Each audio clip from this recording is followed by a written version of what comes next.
নমস্কার, আমি প্রসেনজিৎ নিয়ে চলে এসেছি একটা মুভি রিভিউ নিয়ে, যার নাম হলো কালকি 2898 এডি। 2898 এডি মুভিটির পরিচালক হলো নাগ অশ্বিন এবং এতে অভিনয় করেছেন অমিতাভ বচ্চন, দিশা পাটানি, প্রভাস, শাশ্বত চ্যাটার্জি এবং প্রমুখরা। কালকি 2898 এডির প্রথম দৃশ্যটি মানে প্রথম সিনেই আমরা যে সিনটা দেখতে পাই অশ্বত্থামার চরিত্রে অমিতাভ বচ্চনকে, মানে জাস্ট দারুণ লেগেছিল স্টার্টিংটা। তারপরে আস্তে আস্তে আমাদের একটা দিক দেখানো হয়েছে যে এখন যেরকম পৃথিবী আছে, যেরকম চলছে আমাদের, এবং গরিব বড় লোকরা আরও বড় লোক হচ্ছে এবং গরিবরা পাচ্ছে খালি অবিচার। এমন একটা সময় আসবে যে পুরো বিশ্বটা পুরো ধুলোয় ধুলো হয়ে যাবে এবং মানে মরুভূমিতে পরিণত হবে এবং সেখানে জলও পর্যন্ত খাওয়ার জন্য টাকা লাগবে এবং পুরো দুনিয়াটা ভরে যাবে ক্রাইমে, খালি খালি ক্রাইম থাকবে। এটা কলিযুগের শেষের দিকে এরকমই একটা অবস্থা হয়তো দেখা যেতে পারে। এটাই তুলে ধরেছে এই কালকি 2898 এডির প্রথম দৃশ্যে। তারপরে এখানে প্রভাসের যে চরিত্রটা আছে, প্রভাসের চরিত্রটা কি বলা যেতে পারে, মানে কমেডি টাইপের লেগেছে আমার। কমেডি অ্যাকশান করেছে খুব ভালো, খারাপ না, খুব মোটামুটি এটা লেগেছে। কিন্তু অমিতাভ বচ্চনের অভিনয় কিন্তু দারুণ ছিল। আর বড় স্ক্রিনে যদি আপনি দেখেন তাহলে পুরো সিনেমাটাই তো ভালো লাগবে, কিন্তু একবারের জন্য এটা খুব সুন্দর লাগবে।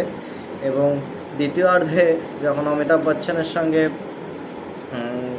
প্রভাসের একটা ফাইট হবে, খালি প্রভাসের সঙ্গে নয়, অমিতাভ বচ্চনের যখনই অমিতাভ বচ্চন আসবেন এবং অমিতাভ বচ্চন অশ্বত্থামা রূপে যখন আসবেন তখনই কিন্তু দেখতে একটা দারুণ লাগছিল। তখনই মনে হচ্ছিল যেন ছবিতে স্টোরি রয়েছে, ছবিটা খুব সুন্দর চলছে।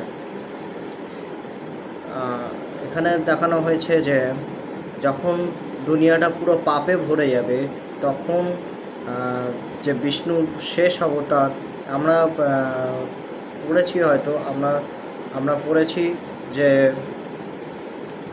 যখন কলিযুগের শেষে যখন পাপ পুরো গলা অবধি ভরে যাবে তখন বিষ্ণুর শেষ অবতার জন্ম নেব এবং সেই সব পাপ ফাপ সব বিনাশ করবে।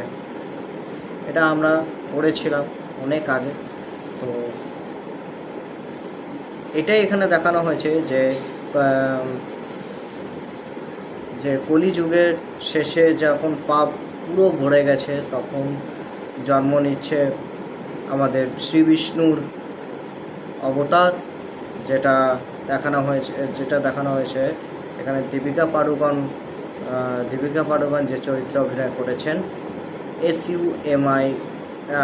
SUM80 এরকম একটা নাম ছিল। তো সুমতিও বলতে পারো, সুমতি পরে নাম দিয়েছিল। তো ওনার পেটে এই বিষ্ণুর অবতার রূপটা রয়েছে। এবং এখানে কামাল হাসানের চরিত্র যেটা দেখিয়েছে খুব অল্প সময়ের জন্য খুব সুন্দর লেগেছে। তারপরে কৃষ্ণের চরিত্রে যতটুকুনি সেকেন্ড ছিল ততটুকুনি খুব ভালো হয়েছে। প্রত্যেকজনের অভিনয় কিন্তু দারুণ হয়েছে। শাশ্বত চ্যাটার্জি বলুন আর বিজয় দেবরাকোন্ডা বলুন অর্জুন রূপে। তারপরে তোমার কৃষ্ণকে হয়েছে জানি না, কৃষ্ণর মুখ দেখানো হয়নি, কিন্তু কৃষ্ণর যে ডায়লগ ফায়লগ কিন্তু খুব সুন্দর লেগেছে। আর অমিতাভ বচ্চনের অভিনয় তো ছেড়েই দিন, অমিতাভ বচ্চন খুব ভালো অভিনয় করেছেন। অনেকে বলছে দিশা পাটানির সিনটা হয়তো না দিলেও চলতো, কিন্তু দিশা পাটানিও যেটুকুনি করেছে ভালোই করেছে, খারাপ কিছু করেনি। তো সিনেমাটা মোটামুটি হয়েছে এবং এটা দ্বিতীয় পার্ট আসতে পারে না, দ্বিতীয় পার্ট আসবেই, কারণ এখন অনেক কিছু দেখার বাকি আছে। হয়তো এই পার্টে অতটা জমলো না, হয়তো পরের পার্টে আরও একটু বেশি জমবে বা একটু ভালো হবে।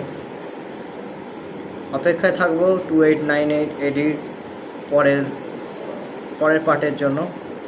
আপাতত এখানেই শেষ করছি। নমস্কার। নমস্কার।